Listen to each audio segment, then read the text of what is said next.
வணக்கம் அத்தை அவர்களே. அந்த ஹுதா உனக்கு நீண்ட ஆயுளை கொடுக்கட்டும். இது புனிதமான குரான். நீங்கள் கீதையை எவ்வளவு புனிதமாக கருதுகிறீர்களோ அவ்வாறுதான் இதுவும் எங்களுக்கு. நீ ஜலாலுடன் அஜ்மீர் ஷெரீஃபிற்கு சென்று வந்தாய் அல்லவா? அதனால்தான் இந்த பரிசை நான் உனக்காக கொடுக்கிறேன்.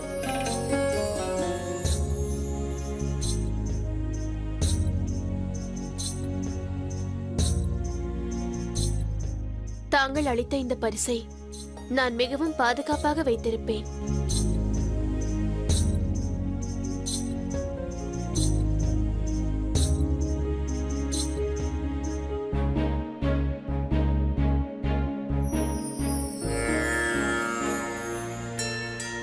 ஜோதா பேகம், இங்கு பிரார்த்தனை செய்யும் போது இரு கைகளையும் உயர்த்த வேண்டும்.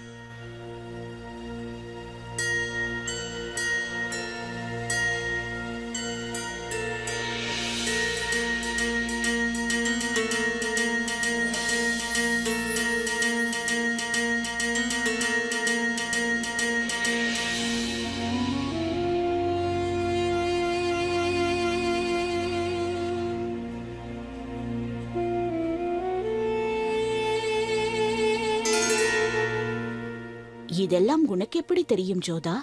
நான் இதை அஜ்மீர் தர்காவில் ஷெஹன்ஷாவிடம் கற்றுக்கொண்டேன். என்ன, ஜலால் கற்றுக் கொடுத்தானா?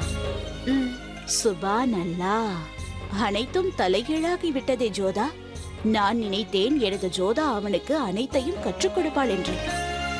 ஆனால் நீ ஜலாலிடம் கற்றுக்கொண்டிருக்கிறாய். நல்ல விஷயங்களை கற்றுக்கொள்வது என்றும் நன்மையே அளிக்கும் அத்தை.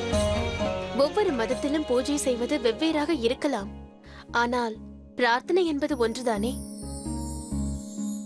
இறைவன் என்று வரும்போது அதன் புனிதத்தன்மை ஒன்றுதான் அல்லவா? அஜ்மீரில் எனக்கு நிறைய மன நிம்மதி கிடைத்தது. கோவிலில் இருப்பது போல்தான் எனக்கு தோன்றியது. அதே பக்தி, அதே அமைதி. மசூதியின் தொழுகையாகட்டும், கோவிலின் மணி ஓசையாகட்டும், எப்பொழுதும் குறிக்கோள் ஒன்றுதான், அதுவே கடவுளின் ஒளியாகும். எனக்கு அங்கு கவாலியில் கூட பஜனை கீதம் கேட்டது. ஆனால் அதைவிட பெரிய விஷயம், ஜலாலின் இன்னொரு முகத்தை நான் அங்கு பார்த்தேன். அதை நான் கற்பனை கூட செய்து பார்த்ததில்லை. எப்படி என்றால், மீராபாய் அவளை பற்றி முழுமையாக மறந்து கிருஷ்ணரோடு ஐக்கியமாவாளே, அதுபோல ஷெஹன்ஷாவும் தான் ஒரு ஷெஹன்ஷா, பாட்ஷா என்பதையெல்லாம் மறந்து இறைவனோடு அவர் ஒருங்கிணைந்து விட்டார். யாரெல்லாம் ஷெஹன்ஷாவிற்கு இதயமில்லை என்று கோருகிறார்களோ அவர்கள் எண்ணம் முற்றிலும் பொய்யாகிவிட்டது. நான் தங்களுக்கும் கடவுளுக்கும் நன்றி தெரிவித்துக் கொள்கிறேன். தங்களால் தான் அஜ்மீருக்கு சென்றேன். உண்மையை கூற வேண்டும் என்றால் அங்கு சென்று பிரார்த்தனை செய்ததால் தான் ஷெஹன்ஷா பிழைக்க முடிந்தது. எனக்கு நம்பிக்கை இருக்கிறது ஜோதா.